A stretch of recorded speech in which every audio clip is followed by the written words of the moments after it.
Hi friends, welcome to Shaan baby foods. ಇವತ್ತು 8 ತಿಂಗಳಿಂದ ಹಿಡಿದು 1 ವರ್ಷ ಮಕ್ಕಳಿಗೆ ಯಾವ ರೀತಿ ಆಹಾರಗಳನ್ನು ಕೊಡ್ಬೋದು ಅಂತ ಒಂದೇ ವಿಡಿಯೋದಲ್ಲಿ ತಿಳಿಸ್ಕೊಡ್ತಾ ಇದ್ದೀನಿ. ಸೊ ವಿಡಿಯೋನ ಸ್ಕಿಪ್ ಮಾಡ್ದಿರಾ ಪೂರ್ತಿಯಾಗಿ ನೋಡಿ. ಹಾಗೆ ಫ್ರೆಂಡ್ಸ್, ನನ್ನ ಲಾಸ್ಟ್ ವಿಡಿಯೋದಲ್ಲಿ ಹೋಮ್ ಮೇಡ್ ಸೆರೆಲ್ಯಾಕ್ ಪೌಡರ್ ಯಾವ ರೀತಿ ಮಾಡೋದು ಅಂತ ವಿಡಿಯೋನ ಹಾಕಿದ್ದೆ. ನೀವು ಇನ್ನೂ ಅದನ್ನು ನೋಡಿಲ್ಲ ಅಂದರೆ ಕೆಳಗಡೆ ಡಿಸ್ಕ್ರಿಪ್ಷನಲ್ಲಿ ಲಿಂಕ್ ಹಾಕಿರ್ತೀನಿ, ಅಲ್ಲಿಂದ ನೀವು ನೋಡ್ಬೋದು. ಅದೇ ಸೆರೆಲ್ಯಾಕ್ ಪೌಡರ್ನ ಉಪಯೋಗಿಸ್ಕೊಂಡು ಇವತ್ತು 4 ರೆಸಿಪಿಗಳನ್ನ ಮಾಡ್ತಾ ಇದ್ದೀನಿ. ಸೊ ಬನ್ನಿ ಹಾಗಾದರೆ ಹೇಗೆ ಮಾಡೋದು ಅಂತ ನೋಡೋಣ. ಮೊದಲಿಗೆ ನಾನಿಲ್ಲಿ ಪಾಲಕ್ ಸೊಪ್ಪನ್ನ ತಗೊಂಡಿದ್ದೀನಿ. ಒಂದು 4-5 ಎಲೆನ ಚೆನ್ನಾಗಿ ತೊಳೆದು ಸಣ್ಣದಾಗಿ ಕಟ್ ಮಾಡಿ ಇಟ್ಕೊಳ್ಳಿ. ಈಗ ಗ್ಯಾಸ್ ಮೇಲೆ ಕಡಾಯಿ ಇಟ್ಕೊಂಡು 1 ಟೀ ಸ್ಪೂನ್ ತುಪ್ಪ ಹಾಕ್ಕೊಳ್ಳಿ. ತುಪ್ಪ ಚೆನ್ನಾಗಿ ಬಿಸಿ ಆದಮೇಲೆ 1 ಎಸ್ಲು ಬೆಳ್ಳುಳ್ಳಿನ ಸಣ್ಣದಾಗಿ ಕಟ್ ಮಾಡಿ ಹಾಕ್ಕೊಂಡು ಫ್ರೈ ಮಾಡ್ಕೊಳ್ತಾ ಇದ್ದೀನಿ. ಬೆಳ್ಳುಳ್ಳಿ ಹಾಕೋದ್ರಿಂದ ಮಗುಗೆ ಜೀರ್ಣ ಚೆನ್ನಾಗಾಗತ್ತೆ. ಈಗ ಕಟ್ ಮಾಡಿ ಇಟ್ಕೊಂಡಿರುವಂಥ ಪಾಲಕ್ ಸೊಪ್ಪನ್ನು ಹಾಕ್ಕೊಂಡು 1-2 ನಿಮಿಷ ಲೋ ಫ್ಲೇಮ್ನಲ್ಲೇ ಫ್ರೈ ಮಾಡ್ಕೊಳ್ಬೇಕು. ಮಗುಗೆ ಆದಷ್ಟು ಸೊಪ್ಪು ತರಕಾರಿಗಳನ್ನು ಹೆಚ್ಚಾಗಿ ಕೊಡಿ, ಅದರಿಂದ ಮಗು ಬೆಳವಣಿಗೆಗೆ ತುಂಬಾ ಸಹಾಯ ಆಗುತ್ತೆ. ನೋಡಿ, ಚೆನ್ನಾಗಿ 1-2 ನಿಮಿಷ ಫ್ರೈ ಮಾಡಿಕೊಂಡು 2 ಟೇಬಲ್ ಸ್ಪೂನಷ್ಟು ಟೊಮೆಟೊನ ಸಣ್ಣದಾಗಿ ಕಟ್ ಮಾಡಿ ಹಾಕ್ಕೊಂಡು ಫ್ರೈ ಮಾಡ್ಕೊಳ್ತಾ ಇದ್ದೀನಿ. ಟೊಮೆಟೊನೂ ಅಷ್ಟೇ ಚೆನ್ನಾಗಿ ಸಾಫ್ಟ್ ಆಗೋವರೆಗೂ ಫ್ರೈ ಮಾಡ್ಕೊಳ್ಳಿ.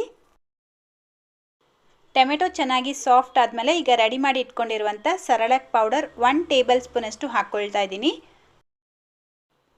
ಜಸ್ಟ್ 1 ಸೆಕೆಂಡ್ ಈಗ ಮಿಕ್ಸ್ ಮಾಡಿಬಿಟ್ಟು ನೀರು ಹಾಕ್ಕೊಳ್ಬೇಕು. ನೀರು ಸ್ವಲ್ಪ ಜಾಸ್ತಿ ಅಥವಾ ಕಡಿಮೆ ಬೇಕಿದ್ರೂ ಹಾಕ್ಕೊಳ್ಬೋದು. ನಾನಿಲ್ಲಿ 1 ಗ್ಲಾಸಷ್ಟು ನೀರನ್ನ ಹಾಕ್ಕೊಂಡು ಮಿಕ್ಸ್ ಮಾಡ್ಕೊಳ್ತಾ ಇದ್ದೀನಿ. ಸ್ವಲ್ಪನೂ ಗಂಟು ಇಲ್ಲದೆ ಇರೋ ಥರ ಚೆನ್ನಾಗಿ ಮಿಕ್ಸ್ ಮಾಡಿಬಿಟ್ಟು 1 ಚಿಟಿಕೆ ಉಪ್ಪು, 1 ಚಿಟಿಕೆಯಷ್ಟು ಅರಿಶಿನ ಹಾಕ್ಕೊಂಡು ಮಿಕ್ಸ್ ಮಾಡ್ಕೊಳ್ಳಿ. ಈಗ ಲೋ ಫ್ಲೇಮ್ನಲ್ಲೇ ಒಂದು 5 ನಿಮಿಷ ಇದನ್ನು ಬೇಯಿಸ್ಕೊಳ್ಬೇಕು.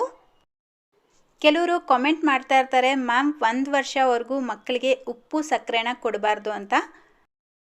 ತುಂಬ ಜಾಸ್ತಿ ಕೊಡಬಾರ್ದು. 1 ಚಿಟಿಕೆಯಷ್ಟು ಕೊಡೋದ್ರಿಂದ ಪಾಪುಗೆ ಯಾವುದೇ ರೀತಿ ಪ್ರಾಬ್ಲಮ್ಸ್ ಆಗೋದಿಲ್ಲ. ಯಾಕಂದರೆ ನಮ್ಮ ಪಾಪುಗೆ ನಾನು ಕೊಟ್ಟಿದ್ದೀನಿ, ಇವಾಗವರೆಗೂ ಯಾವುದೇ ರೀತಿಯಾದ ಪ್ರಾಬ್ಲಮ್ಸ್ ಅವನಿಗೆ ಆಗಿಲ್ಲ.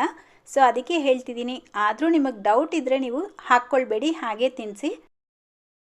ಇನ್ನೊಂದೇನೆಂದರೆ, ಸಪ್ಪೆ ಊಟ ಇದ್ದರೆ ನೀವು ತಿಂತೀರಾ, ನಮ್ಮ ಕೈಯಲ್ಲೇ ತಿನ್ನೋಕ್ಕಾಗಲ್ಲ ಅಂದಮೇಲೆ ಚಿಕ್ಕ ಮಗು ಅದು ಅದೇ ತಿನ್ನತ್ತೆ. ಉಪ್ಪು ಖಾರ ಸಕ್ಕರೆ ಏನೂ ಇಲ್ದಿರ ಸಪ್ಪೆ ಊಟ ಯಾರ ಕೈಯಲ್ಲೂ ತಿನ್ನೋಕ್ಕಾಗಲ್ಲ. ನೋಡಿ, ಕರೆಕ್ಟಾಗಿ ಒಂದು 5 ನಿಮಿಷ ಆದಮೇಲೆ ಸೊಪ್ಪೆಲ್ಲ ಚೆನ್ನಾಗಿ ಬೆಂದಿರುತ್ತೆ.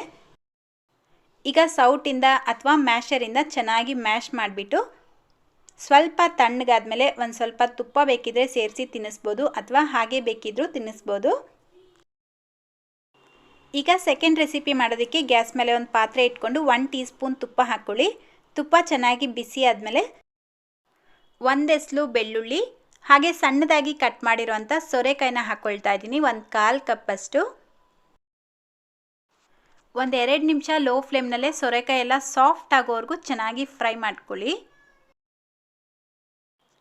ಈಗ 1 ಗ್ಲಾಸ್ ನೀರು ಹಾಕ್ಬಿಟ್ಟು ಲೋ ಫ್ಲೇಮ್ನಲ್ಲೇ ಒಂದು 5 ನಿಮಿಷ ಸೋರೆಕಾಯಿನ ಬೇಯಿಸ್ಕೊಳ್ಬೇಕು. ಕರೆಕ್ಟಾಗಿ 5 ನಿಮಿಷ ಆದಮೇಲೆ ಸೋರೆಕಾಯಿ ಎಲ್ಲ ಸಾಫ್ಟಾಗಿ ಬೆಂದಿರುತ್ತೆ. ಈಗ ಇದಕ್ಕೆ 1 ಚಿಟಿಕೆ ಉಪ್ಪು, 1 ಚಿಟಿಕೆ ಅರಿಶಿನ, 1 ಚಿಟಿಕೆ ಜೀರಿಗೆ ಪುಡಿ, 1 ಚಿಟಿಕೆ ಕಾಳು ಮೆಣಸಿನ ಪುಡಿ ಹಾಕ್ಕೊಂಡು ಮಿಕ್ಸ್ ಮಾಡ್ಕೊಳ್ಳಿ.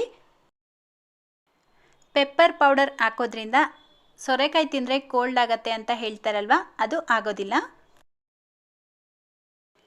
ಈಗ 1 ಟೇಬಲ್ ಸ್ಪೂನ್ ರೈಸ್ ಸೆರೆಲ್ಯಾಕ್ ಪೌಡರ್ನ ಹಾಕ್ಕೊಂಡು ಮಿಕ್ಸ್ ಮಾಡ್ಕೊಳ್ತಾ ಇದ್ದೀನಿ. ಮತ್ತೆ ಒಂದು 5 ನಿಮಿಷ ಇದನ್ನು ಬೇಯಿಸ್ಕೊಳ್ಬೇಕು. ಲೋ ಫ್ಲೇಮ್ನಲ್ಲೇ ಬೇಯಿಸ್ಕೊಳ್ಳಿ. ಕರೆಕ್ಟಾಗಿ 5 ನಿಮಿಷ ಆಗಿದೆ. ನೋಡ್ಬೋದು, ಸ್ವಲ್ಪ ಗಟ್ಟಿಯಾಗಿದೆ. ಈಗ ಗ್ಯಾಸ್ ಫ್ಲೇಮ್ನ ಆಫ್ ಮಾಡಿಬಿಟ್ಟು ಚೆನ್ನಾಗಿ ಮ್ಯಾಶ್ ಮಾಡ್ಕೊಳ್ಳಿ. ಇದನ್ನು ಮಿಕ್ಸಿಗೆಲ್ಲ ಹಾಕೋ ಅವಶ್ಯಕತೆ ಇಲ್ಲ, ಯಾಕಂದರೆ ಸೋರೆಕಾಯಿ ಬೇಗ ಬೆಂದೋಗುತ್ತೆ.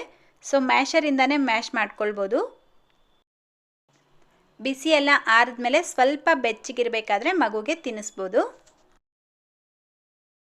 ನೆಕ್ಸ್ಟ್ ಈಗ ಥರ್ಡ್ ರೆಸಿಪಿ ಮಾಡೋದಕ್ಕೆ 2 ಟೇಬಲ್ ಸ್ಪೂನಷ್ಟು ಕುಂಬಳಕಾಯಿನ ತಗೊಂಡಿದ್ದೀನಿ, ಸಿಹಿ ಕುಂಬಳಕಾಯಿ. ಹಾಗೆ 1 ಟೇಬಲ್ ಸ್ಪೂನಷ್ಟು ಕ್ಯಾರೆಟ್ನ ಸಣ್ಣದಾಗಿ ಕಟ್ ಮಾಡಿ ಇಟ್ಕೊಂಡಿದ್ದೀನಿ. ಈಗ ಗ್ಯಾಸ್ ಮೇಲೆ ಕಡಾಯಿ ಇಟ್ಕೊಂಡು 1/2 ಟೀ ಸ್ಪೂನ್ ತುಪ್ಪ ಹಾಕ್ಕೊಳ್ಳಿ. ತುಪ್ಪ ಚೆನ್ನಾಗಿ ಬಿಸಿ ಆದಮೇಲೆ 1 ಎಸ್ಲು ಬೆಳ್ಳುಳ್ಳಿನ ಸಣ್ಣದಾಗಿ ಕಟ್ ಮಾಡಿ ಹಾಕ್ಕೊಂಡು ಫ್ರೈ ಮಾಡ್ಕೊಳ್ತಾ ಇದ್ದೀನಿ. ಈಗ ಕಟ್ ಮಾಡಿ ಇಟ್ಕೊಂಡಿರುವಂಥ ಕುಂಬಳಕಾಯಿ ಹಾಗೆಯೇ ಕ್ಯಾರೆಟ್ನ ಹಾಕ್ಕೊಂಡು ಫ್ರೈ ಮಾಡ್ಕೊಳ್ಬೇಕು. ಕುಂಬಳಕಾಯಿ ಮಗುಗೆ ಕೊಡೋದ್ರಿಂದ ಮಗು ವೆಯ್ಟ್ ಗೇನ್ ಮಾಡೋದಕ್ಕೆ ತುಂಬಾ ಹೆಲ್ಪ್ ಆಗುತ್ತೆ. ಒಂದು 3 ಮಿನಿಟ್ಸ್ ಲೋ ಫ್ಲೇಮ್ನಲ್ಲೇ ಫ್ರೈ ಮಾಡಿಕೊಂಡು 1 ಟೇಬಲ್ ಸ್ಪೂನ್ ಸೆರೆಲ್ಯಾಕ್ ಪೌಡರ್ನ ಹಾಕ್ಕೊಂಡು ಮಿಕ್ಸ್ ಮಾಡ್ಕೊಳ್ತಾ ಇದ್ದೀನಿ. ಹಾಗೆ 1 ಲೋಟ ನೀರು ಹಾಕ್ಕೊಂಡು 1 ಚಿಟಿಕೆಯಷ್ಟು ಉಪ್ಪು, 1 ಚಿಟಿಕೆ ಕಾಳುಮೆಣಸಿನ ಪುಡಿ, 1 ಚಿಟಿಕೆ ಜೀರಿಗೆ ಪೌಡರ್ನ ಹಾಕ್ಕೊಂಡು ಮಿಕ್ಸ್ ಮಾಡ್ಕೊಳ್ಳಿ. ಈಗ ಲೋ ಫ್ಲೇಮ್ನಲ್ಲೇ ಒಂದು 10 ನಿಮಿಷ ಈ ತರಕಾರಿ ಎಲ್ಲ ಸಾಫ್ಟ್ ಆಗೋವರೆಗೂ ಬೇಯಿಸ್ಕೊಳ್ಬೇಕು. ಈಗ ಕರೆಕ್ಟಾಗಿ 10 ನಿಮಿಷ ಆದಮೇಲೆ ತರಕಾರಿ ಎಲ್ಲ ಚೆನ್ನಾಗಿ ಸಾಫ್ಟಾಗಿ ಬೆಂದಿರುತ್ತೆ. ಈಗ ಒಂದು ಮ್ಯಾಶರ್ನಿಂದ ಚೆನ್ನಾಗಿ ಮ್ಯಾಶ್ ಮಾಡಿಬಿಟ್ಟು ಸರ್ವಿಂಗ್ ಬೌಲ್ಗೆ ಹಾಕ್ಕೊಳ್ತಾ ಇದ್ದೀನಿ. ಸ್ವಲ್ಪ ತಣ್ಣಗಾದ್ಮೇಲೆ ಮಗುಗೆ ಫೀಡ್ ಮಾಡಿ. ಈಗ 4th ರೆಸಿಪಿ ಮಾಡೋದಕ್ಕೆ ಮತ್ತೆ ಗ್ಯಾಸ್ ಮೇಲೆ ಒಂದು ಪ್ಯಾನ್ ಇಟ್ಕೊಂಡು 1 ಟೀ ಸ್ಪೂನ್ ತುಪ್ಪ ಹಾಕ್ಕೊಳ್ಳಿ. ತುಪ್ಪ ಚೆನ್ನಾಗಿ ಬಿಸಿ ಆದಮೇಲೆ 2 tablespoon carrot, 2 tablespoon ಆಲೂಗಡ್ಡೆನ ಹಾಕ್ಕೊಂಡು ಫ್ರೈ ಮಾಡ್ಕೊಳ್ತಾ ಇದ್ದೀನಿ. ಇದೇ ರೀತಿ ಬೇರೆ ತರಕಾರಿಗಳನ್ನೂ ಉಪಯೋಗಿಸ್ಕೊಂಡು ನೀವು ಫುಡ್ನ ಪ್ರಿಪೇರ್ ಮಾಡ್ಬೋದು. ಹಾಗೆ 1 ಎಸ್ಲು ಬೆಳ್ಳುಳ್ಳಿನೂ ಹಾಕ್ಕೊಂಡು ಫ್ರೈ ಮಾಡ್ಕೊಳ್ತಾ ಇದ್ದೀನಿ. ಇನ್ನೊಂದು ನೆನಪಲ್ಲಿ ಇಟ್ಕೊಳ್ಳಿ, ಮಗುಗೆ ಯಾವಾಗಲೂ ಒಂದೇ ರೀತಿ ಆಹಾರನ ಕೊಡಬಾರ್ದು. ಅವರ ಬೆಳವಣಿಗೆಗೆ ತುಂಬ ಕಷ್ಟ ಆಗುತ್ತೆ. ಪ್ಲಸ್ ಮಕ್ಕಳು ಊಟ ತಿನ್ನೋದನ್ನೇ ಬಿಟ್ಬಿಡ್ತಾರೆ. ಯಾಕಂದರೆ ಯಾವಾಗಲೂ ಒಂದೇ ಥರ ಆಹಾರ ಕೊಡ್ತಿದ್ರೆ ಅವ್ರಿಗೂ ಬೋರ್ ಅನಿಸುತ್ತೆ. ಸೊ ಯಾವಾಗಲೂ ಒಂದೇ ಥರ ಆಹಾರ ಕೊಡೋದನ್ನ ಬಿಟ್ಟು ಸ್ವಲ್ಪ ಡಿಫ್ರೆಂಟ್ ಆಗಿರುವಂಥ ರೆಸಿಪಿಗಳನ್ನ ಟ್ರೈ ಮಾಡಿ. ಈಗ ಇದಕ್ಕೆ 1 ಲೋಟ ನೀರು ಹಾಕ್ಕೊಂಡು ಆಲೂಗಡ್ಡೆ ಹಾಗೆಯೇ ಕ್ಯಾರೆಟ್ ಎಲ್ಲ ಸಾಫ್ಟಾಗಿ ಬೇಯಿಸ್ಕೊಳ್ಬೇಕು. ಕೆಲವ್ರನ್ನ ನಾನು ನೋಡಿದ್ದೀನಿ, ಯಾವಾಗಲೂ ಬೆಳಿಗ್ಗೆ ಮಧ್ಯಾಹ್ನ ಸಾಯಂಕಾಲ ರಾಗಿ ಸರಿ ಅಥವಾ ಬಿಳಿ ಅನ್ನಕ್ಕೆ ಸಾಂಬಾರು ಹಾಕ್ಕೊಂಡು ಅದನ್ನೇ ತಿನ್ನಿಸೋದು. ಪಾಪ ಆ ಮಗು ತಿಂದಿಲ್ಲ ಅಂದರೂ ಬಲವಂತವಾಗಿ ತುರುಕ್ತಾ ಇರ್ತಾರೆ. ಸೊ ಆ ರೀತಿ ಎಲ್ಲ ಮಾಡಬೇಡಿ. ನಮಗೆ ಯಾವ ರೀತಿ ಬೆಳಿಗ್ಗೆ ಮಧ್ಯಾಹ್ನ ಸಾಯಂಕಾಲ ಎಲ್ಲ ಬೇರೆ ಬೇರೆ ಊಟ ತಿನ್ನಬೇಕು ಅಂತ ಅನಿಸುತ್ತೋ ಮಕ್ಕಳಿಗೂ ಅದೇ ರೀತಿ ಇರುತ್ತೆ. ಸೊ ಆದಷ್ಟು ಸ್ವಲ್ಪ ಡಿಫ್ರೆಂಟ್ ಆಗಿರುವಂಥ ರೆಸಿಪಿಗಳನ್ನ ಮಗುಗೆ ಮಾಡಿ ತಿನ್ನಿಸಿ. ಮಗುಗೂ ಖುಷಿ ಆಗುತ್ತೆ, ಮಗು ತಿನ್ನೋದನ್ನ ನೋಡಿ ನಿಮಗೂ ಖುಷಿ ಆಗುತ್ತೆ. ನೋಡಿ, ಆಲೂಗಡ್ಡೆ ಕ್ಯಾರೆಟ್ ಎಲ್ಲ ಸಾಫ್ಟ್ ಆದಮೇಲೆ 1 ಟೇಬಲ್ ಸ್ಪೂನ್ ಸೆರೆಲ್ಯಾಕ್ ಪೌಡರ್ ಹಾಕ್ಕೊಂಡು 1 ಚಿಟಿಕೆ ಉಪ್ಪನ್ನು ಹಾಕ್ಕೊಂಡು ಮಿಕ್ಸ್ ಮಾಡ್ಕೊಳ್ತಾ ಇದ್ದೀನಿ.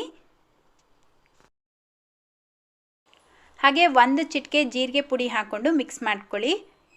ಜೀರಿಗೆನ ಸ್ವಲ್ಪ ಹುರಿದ್ಬಿಟ್ಟು ಪೌಡರ್ ಮಾಡಿ ಇಟ್ಕೊಳ್ಳಿ. ಅದನ್ನೇ ನಾನಿಲ್ಲಿ ಯೂಸ್ ಮಾಡ್ತಾ ಇರೋದು. ಒಂದು 5 ನಿಮಿಷ ಮತ್ತೆ ಚೆನ್ನಾಗಿ ಬೇಯಿಸ್ಕೊಂಡು ಸ್ವಲ್ಪ ತಣ್ಣಗಾದ್ಮೇಲೆ ಮ್ಯಾಶರಿಂದ ಚೆನ್ನಾಗಿ ಮ್ಯಾಶ್ ಮಾಡಿಬಿಟ್ಟು ಸರ್ವಿಂಗ್ ಬೌಲ್ಗೆ ಹಾಕ್ಕೊಳ್ತಾ ಇದ್ದೀನಿ. ಸ್ವಲ್ಪ ತುಪ್ಪ ಬೇಕಿದ್ರೆ ಹಾಕಿಬಿಟ್ಟು ತಣ್ಣಗಾದ್ಮೇಲೆ ಮಗುಗೆ ಫೀಡ್ ಮಾಡಿ. ಸೊ ನೋಡಿದ್ರಿ ಅಲ್ವಾ ಇವತ್ತಿನ 4 ರೆಸಿಪಿಗಳು. ವಿಡಿಯೋ ಇಷ್ಟ ಆಗಿದ್ರೆ ಪ್ಲೀಸ್ ಲೈಕ್ ಮಾಡಿ, ಹಾಗೆ ಶೇರ್ ಮಾಡಿ. ಚಾನಲ್ಗೆ ಹೊಸದಾಗಿ ವಿಸಿಟ್ ಮಾಡಿದರೆ ಪ್ಲೀಸ್ ಸಬ್ಸ್ಕ್ರೈಬ್ ಮಾಡ್ಕೊಳ್ಳಿ. ಇದೇ ರೀತಿ ಮತ್ತೊಂದು ವಿಡಿಯೋದೊಂದಿಗೆ ಭೇಟಿಯಾಗೋಣ. Thank you.